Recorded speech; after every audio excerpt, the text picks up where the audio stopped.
باطل کو مٹا کر دم لیں گے۔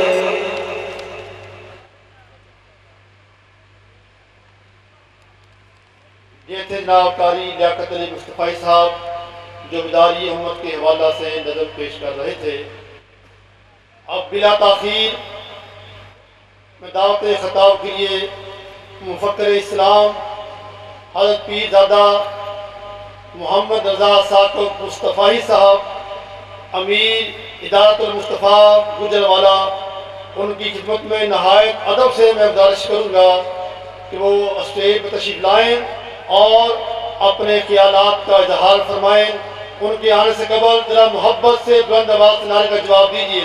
نعرہ تکبیر، نعرہ رسالت، نعرہ تحقیق، سیدی مرشدی، سیدی مرشدی۔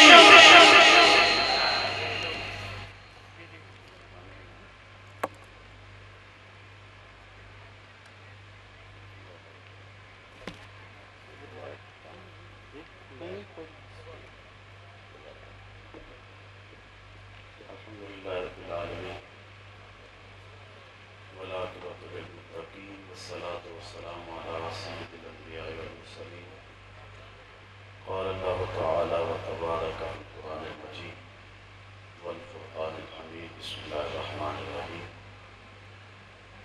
إن الله لا يغير ما بقوم حتى يغيروا ما بأنفسهم صدق الله مولانا العظيم وصدق رسوله النبي الكريم الرؤوف الرحيم اللهم نور قلوبنا بالقرآن وزين أخلاقنا بالقرآن وادخلنا الجنة بالقرآن ونجنا من النار بالقرآن قال الله تعالى وتبارك في شان حبيبه مخبرا وآمرا إن الله وملائكته يصلون على النبي يا أيها الذين آمنوا صلوا عليه وسلموا تسليما الصلاة والسلام عليك يا رسول الله وعلى آلك وأصحابك يا محبوب رب العالمين الصلاة والسلام عليك يا رسول الله وعلى آلك وأصحابك يا نبي الرحمة۔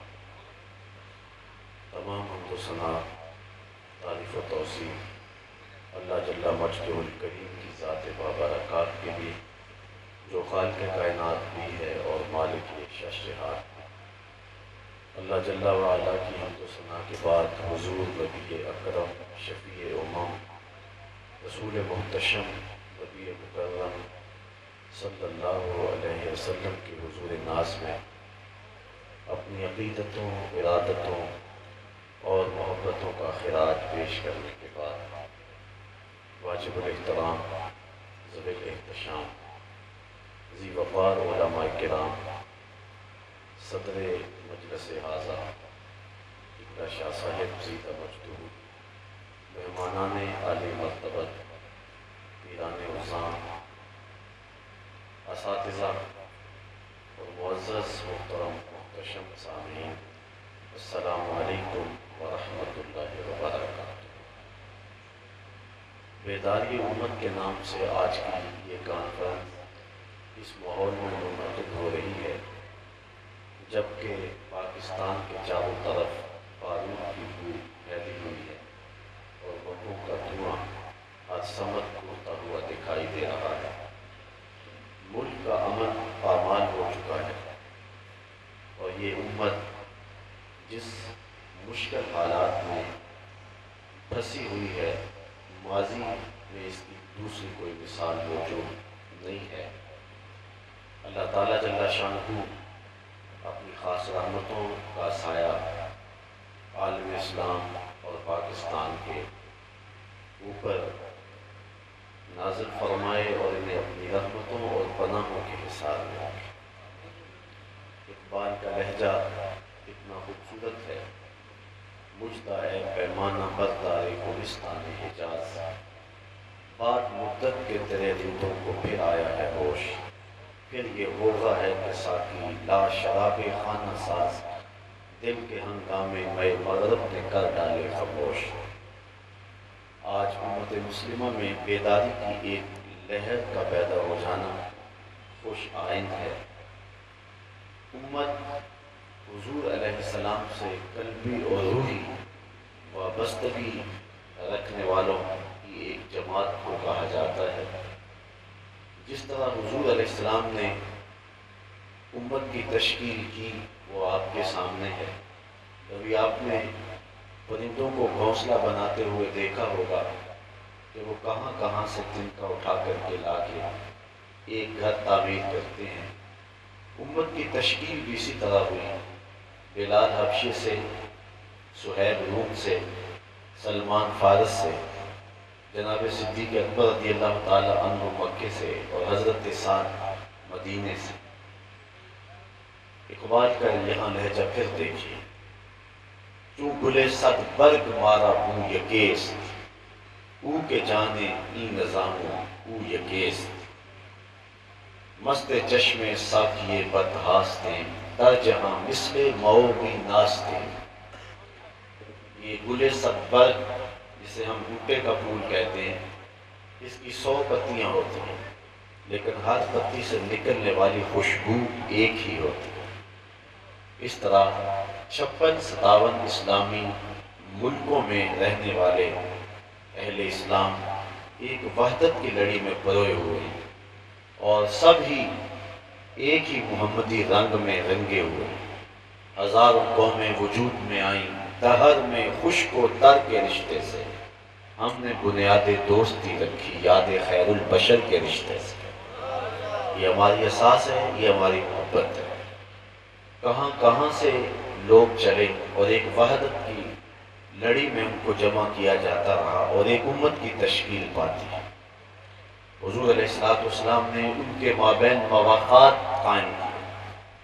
یہ پاکستان جو ماض وجود میں آیا تھا، اس کی بنیاد بھی 2 قومی نظریہ تھا، اور 2 قومی نظریہ یہی تھا کہ لا الہ الا اللہ کے ماننے والے ایک قوم ہیں اور باقی لوگ ایک الگ قوم۔ جن لوگوں نے اس دور میں پاکستان کی مخالفت کی تھی، وہ قوم کی تشکیل جغرافیے اور رنگ و نسل سے کرتے تھے۔ علامہ اقبال نے اسلام کی اس تعبیر کو لوگوں کے سامنے رکھا۔ اس دور میں اور ہے، جام اور ہے جم اور، تہذیب کے آذر میں ترشوائے صنم اور، ان تازہ خداؤں میں بڑا سب سے وطن ہے، جو پیرہن اس کا وہ مذہب کا کفن ہے۔ یہ بت تراشیدہ تہذیب نبی ہے، غارت گرے کاشانہ دین نبوی ہے، بازو تیرا توحید کی قوت سے قوی ہے، اسلام تیرا دیس ہے تو مصطفی بھی ہے۔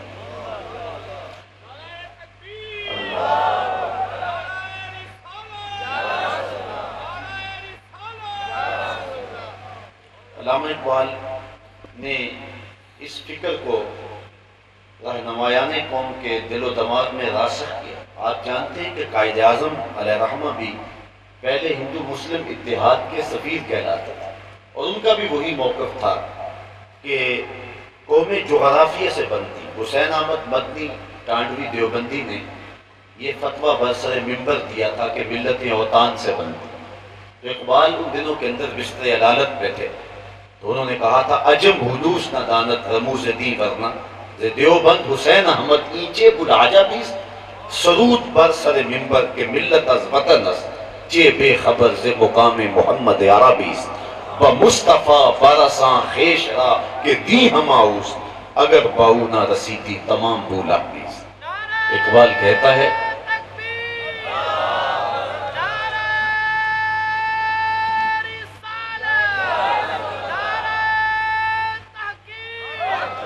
یہاں اقبال کی دلیل دیکھیے۔ اقبال کہتا ہے کہ ملتیں اوطان سے بنتی ہوتی، جغرافیے سے اور رنگ و نسل سے مارز وجود میں آتی ہوتی، تو پھر ابو لہب سے کیا اختلاف تھا، ابو جہل سے کیا جھگڑا تھا؟ وہ قوم کا فرد کہلاتا، لیکن کیا کہا گیا؟ لکم دینکم ولی دین، تمہارا دین تمہارے پاس، ہمارا دین ہمارے دین۔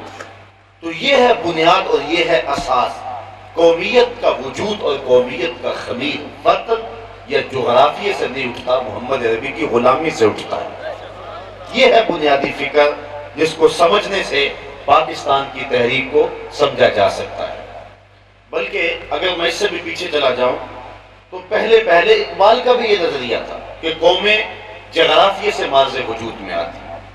اقبال کا ترانہ ہندی دیکھیں، سارے جہاں سے اچھا ہندوستان ہمارا، ہم بلبلے ہیں اس کی یہ ہے گل سے تاں ہمارا۔ پڑھیے اقبال کو، اس سے پہلے پڑھیے، مذہب نے سکھاتا آپس میں بیر رکھنا، تنگ آ کے آخر میں نے دیر و حرم کو چھوڑا، باعث کا باز چھوڑا چھوڑے تیرے فسانے، پتھر کی مورتیوں میں سمجھا ہے تو خدا ہے، جنگ و جدل باعث کو بھی سکھایا خدا نے۔ یہ اس کی ابتدائی مراحل ہے۔